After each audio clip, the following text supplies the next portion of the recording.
Zaker party ছাত্র ফ্রন্টের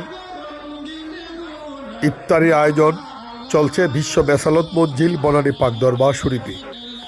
আজ 21শে রমজানের পবিত্র ইফতার আয়োজন করেছেন জাকের পার্টি ছাত্র ফ্রন্টের নেতৃবৃন্দরা। নেতৃত্বে আছেন জাকের পার্টি ছাত্র ফ্রন্টের কেন্দ্রীয় সংগ্রামী সাধারণ সম্পাদক জনাব রবিউল ইসলাম রবি সহ তার পরিষদ। সারা বাংলাদেশ থেকে জাকের পার্টির ছাত্র ফ্রন্টের নেতাকর্মীরা এসেছে বিশ্ব বেসালত মঞ্জিল বনানী পাক দরবার শরীফ জাকের পার্টির কেন্দ্রীয় কার্যালয়ে। বিশাল আয়োজন করেছেন তারা ইফতারের জন্য। আমি জাকের পার্টি পার্বত্য চট্টগ্রাম সাংগঠনিক বিভাগের পক্ষ থেকে সকল সংগ্রামী শ্রমজীবী মেহনতি মানুষ, সকল রোজাদার, সকল রেমিডেন্স যোদ্ধা ভাই বোনদেরকে জানাই লাল গোলাপ শুভেচ্ছা।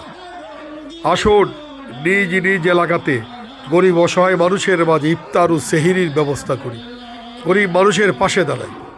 জাকের পার্টি মানুষের কল্যাণে, জাকের পার্টি মানুষের আপদে বিপদে সকল সময় পাশে থাকে। এই দেশে বাংলাদেশের যখন দুর্যোগ হয়েছে, জলোচ্ছ্বাস বন্যা হয়েছে, জাকের পার্টি সেখানে লঙ্গরখানা পরিচালনা করেছে। জাকের পার্টি মানুষের মুখে খাবার তুলে দেয়।